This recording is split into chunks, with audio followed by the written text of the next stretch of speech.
సమాధానం చెప్పింది. Sorry for intervention sir.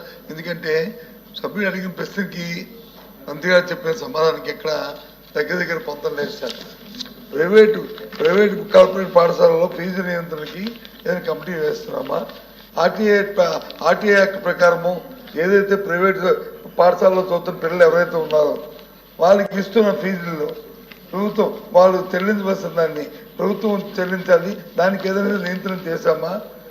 ఆ సమస్య మీద వచ్చి ప్రశ్న అధ్యక్షుడి. దానికి వచ్చేస్తా ప్రైవేట్ పాఠశాలని కానీ ఆ నియంత్రణ కానీ ఆర్టీ యాక్ట్కి సంబంధించిన ప్రైవేట్ పాఠశాలలో ఉన్న ఆ విధి కానీ అది ఎక్కడ కూడా మంత్రి గారు మెన్షన్ చేయలేదు అధ్యక్ష. ఒక సమాచారం ఉంటే చెప్పండి అధ్యక్ష, అంతే తర్వాతనే పంపించమని చెప్పండి అధ్యక్ష. అధ్యక్ష, ప్రశ్న ఒకసారి నేను చదవాలి అధ్యక్ష. మొదటి ప్రశ్న, whether the government is contemplating to bring in the private corporate schools within the purview of fee regulatory committee. నేను ఇచ్చిన సమాధానం APS ERCMC act has been enacted in 2019. రెండో ప్రశ్న, if so at what time it will be implemented? It is already implemented కనుక this question does not arise. Third and fourth, the steps taken for implementation of common fee pattern for all private schools, details thereof. ఇక్కడ చాలా స్పష్టంగా చెప్పాను అధ్యక్ష. GO number 53, 54 ఏదైతే ఆనాటి ప్రభుత్వం ఇచ్చిందో అది హైకోర్టు సెట్ అసైడ్ చేసింది. సో నేను గౌరవ సభ్యులకి వాళ్ళు అడిగిన ప్రశ్నకి ఏమన్నానంటే, ఇది మ్యాట్రిస్ సబ్జుడిస్, APARMC అనేది సబ్జుడిస్ అయింది, అది లీగల్గా మేము ఫైట్ చేసిన తర్వాత నేను యాక్షన్ తీసుకోగలుగుతానని చెప్పాను. నేను చాలా క్లియర్గా సమాధానం చెప్పాను. తర్వాత LOP గారు ప్రశ్న లేని దాన్ని అడిగారు, RTE గురించి అడిగారు అధ్యక్ష. ఇక్కడ ఎక్కడ RTE గురించి లేదు అధ్యక్ష. RTE విషయం కూడా ప్రభుత్వం కట్టుబడి ఉంది. దానికి ఒక పోర్టల్ ఏర్పాటు చేస్తాం. గత ప్రభుత్వం కన్నా ఎక్కువ మంది పేద పిల్లలకి RTE ద్వారా మేము ఇంటిమేషన్స్ కూడా అందజేసాం అధ్యక్ష. ఆ వివరాలు నాకు లేక సుమారుగా 50,000 మంది పిల్లలకి RTE కింద మేము అందజేస్తాం కూడా జరిగింది అధ్యక్ష. సో అది కూడా నేను సమాధానం చెప్తా, బట్ RTE లేదు అధ్యక్ష. Matter subject. Question number 14152 minister for home. ధన్యవాదాలు అధ్యక్ష. మొదటి ప్రశ్నకు సమాధానం అధ్యక్ష, ఇప్పటివరకు మాకు రిటర్న్ ప్రజెంటేషన్స్ ఏమీ లేక కాబట్టి లేదండి అధ్యక్ష. రెండో ప్రశ్నకు సమాధానం ఈ ప్రశ్న ఉత్పన్నం కాదు. నాగబాబు గారు.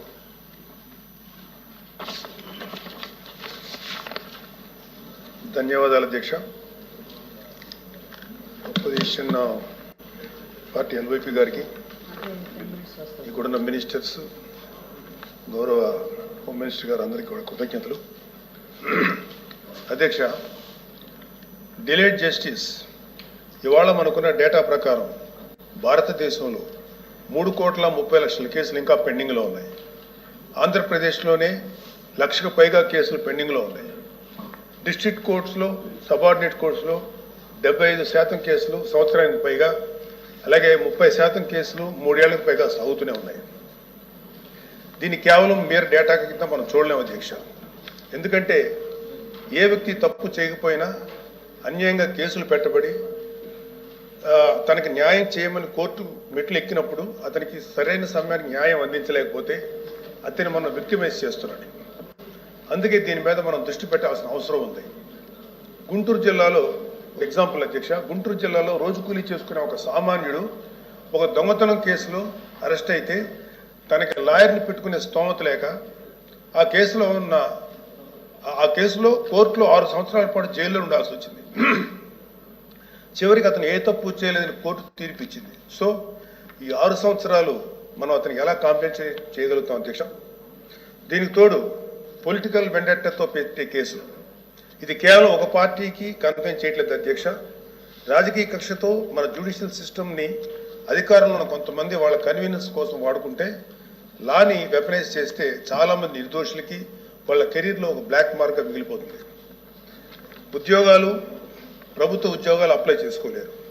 ప్రైవేట్ సంస్థల్లో ఉద్యోగాలు అప్లై చేస్తే బ్యాక్గ్రౌండ్ చెక్లో ఫెయిల్ అయిపోతున్నారు. పాస్పోర్ట్ సీజ్ చేసినప్పుడు పాస్పోర్ట్లు కనుక సీజ్ చేసే పరిస్థితుల్లో అక్కడ కూడా వాళ్ళని హోల్డ్లో పెట్టేస్తారు. అలాగే సీజ్ అయిన పాస్పోర్ట్ ల్యాప్స్ అయ్యి విదేశాల్లోకి వెళ్లాల్సిన వాళ్ళు కానీ, వాళ్ళ తల్లిదండ్రులని, వాళ్ళ పెద్దవాళ్ళని కొన్ని ట్రీట్మెంట్స్ కోసం విదేశాలు తీసుకెళ్లవలసిన వాళ్ళు కానీ వాళ్ళ పాస్పోర్ట్ సీజ్ చేయడం వల్ల చాలా ఇబ్బందులు పడుతున్నారు అధ్యక్ష. వీళ్ళకి జరిగే నష్టాన్ని మనం కాంపెన్సేట్ చేయలేం. just because they are politically involved, we cannot make them scapegoats. ఇలాంటి ఫ్యాబ్రికేటెడ్ కేసుల వల్ల చాలా సమస్యలు ఉన్నాయి అధ్యక్ష. ఇలాంటి ఫ్యాబ్రికేటెడ్ కేసెస్ వల్ల జెన్యూన్గా విచారించాల్సిన కేసెస్కి ప్రయారిటీ ఇవ్వలేము అధ్యక్ష. న్యాయం కోసం కావాలని అడిగే సామాన్యుడికి మన న్యాయ వ్యవస్థ మీద నమ్మకం లేకుండా చేస్తున్నాం. ప్రజాస్వామ్య వ్యవస్థనే బలహీనపరుస్తున్నట్టు గవర్నెన్స్లో మనకి మోరల్ అథారిటీ లేకుండా పోతుంది. సో అందుకే మనందరం పాలసీ పరంగా ఇలాంటి పొలిటికల్ ఫ్యాబ్రికేటెడ్ కేసుల్ని ఎదుర్కోవాల్సిన అవసరం ఉంది. ఇలాంటి తప్పుడు కేసులు పెరుగుతూ పోతున్నప్పుడు మనం చూస్తూ కూర్చుంటే మనం కేవలం అమాయకులు పనిష్ చేస్తున్నట్టే కాదు అధ్యక్ష, మన న్యాయ వ్యవస్థ తాలూకు శాంక్టిటీని కూడా డిస్ట్రాయ్ చేస్తున్నట్టు. So we have to take responsibility as law makers, leaders and representatives to ensure that justice not delayed, justice not denied and justice misused. అందుకే ప్రతి పొలిటికల్ సెన్సిటివ్ కేసు మీద ఎటువంటి పక్షపాతం లేకుండా ఇండిపెండెంట్ రివ్యూ జరిపి ఆ తాలూకు కేసుల మీద ఇంటెంట్ మీద త్వరగా డెసిషన్ తీసుకోవాలి అధ్యక్ష. న్యాయ వ్యవస్థ త్వరగా పనిచేయడానికి జ్యుడిషియల్ వేకెన్సీస్ని ఫిల్ చేయడంలోనూ ఫాస్ట్ ట్రాక్ మెకానిజంని క్రియేట్ చేయడంలోనూ సమగ్ర దృష్టి పెట్టాల్సిన అవసరం ఉంది అధ్యక్ష. ఇవి ఏవి కూడా లగ్జరీస్ కాదు, necessities అధ్యక్ష. So what I want to end with a powerful quote by Dr. B.R. Ambedkar. However good a constitution may be, it is sure to turn out bad because those who are called to work, it happened to be a bad law. మన రాజ్యాంగం ఎంత గొప్పది అయినప్పటికీ దాన్ని అమలు చేసే నాయకులు సరిగ్గా లేకపోతే గొప్ప రాజ్యాంగానికి విలువ లేకుండా పోతుంది అధ్యక్ష. Let us not be that bad lot.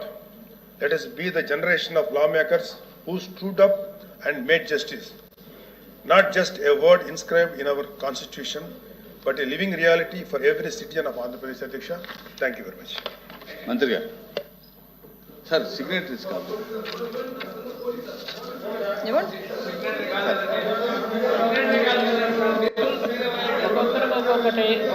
Home minister గారు ఇమ్మన్నారు కాదు, లోకేష్ గారు హోమ్ మినిస్టర్ గారు ఒప్పుకున్నారు.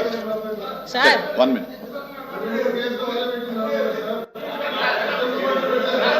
రిక్వెస్ట్ అంట. యేసరత్నం గారు చెప్పండి. యేసరత్నం గారు చెప్పండి, మీరు సూటిగా మీ ప్రశ్న అధ్యక్ష. గౌరవ సభ్యులు 19 నుంచి 24 మాత్రమే అడిగారు అధ్యక్ష. 19 నుంచి 24 వరకే అడిగారు అధ్యక్ష. నేను కోరుకుంటున్నాను ఏంటంటే ఇప్పటి వరకు యాజ్ ఆన్ టుడే ఈ రోజు వరకు రాష్ట్రంలో ఇలాంటి ఫాల్స్ కేసులు ఎక్కడెక్కడ ఎన్ని రిపోర్ట్ అవుతున్నాయి. నేను అధ్యక్ష, ప్రభుత్వాలు వస్తుంటాయి పోతుంటాయి, కానీ పోలీస్ ఆఫీసర్స్ ఒక పద్ధతి ప్రకారం ప్రమాణం చేసి వస్తున్నారు అధ్యక్ష. ఈ రోజును చూసినట్టయితే నేను కూడా చాలా సిగ్గుపడుతున్నాను అధ్యక్ష. పాత సిస్టమ్ అధ్యక్ష, పాత సిస్టమ్ చూశాను. ఏదన్నా ఉంటే అధ్యక్ష నేను ఒకటే అధ్యక్ష, 24 నేను 19 నుంచి 24 కాదు, ఈ రోజు వరకు చూడండి. ఈ రోజు వరకు రాష్ట్రంలో చెప్పింది గౌరవ సభ్యులు చెప్పింది 100కి 100 నిజం. ఆ రోజు జరిగినా ఈ రోజు జరిగినా కానీ ప్రభుత్వ నాయకులు, మంత్రులు, ముఖ్యమంత్రులు మారుతుంటారు, కానీ ఇది ఈ వ్యవస్థ మాత్రం మారే అవకాశం లేదు అధ్యక్ష. ఈ రోజు వరకు కూడా మీరు నోట్ చేయండి, మీరు రికార్డ్ చేయండి అధ్యక్ష. ప్లీజ్ మంత్రి గారు ప్లీజ్ అర్థమైంది, మీ ప్రశ్న అర్థమైంది, కూర్చోండి. ప్లీజ్ కూర్చోవాలి. మీరు ఈ రోజు వరకు చెప్పమని అడిగారు, మీరు ప్రశ్న అర్థమైంది, కూర్చోండి. అధ్యక్ష ధన్యవాదాలు అధ్యక్ష. మా సోదరులు ఎమ్మెల్సీ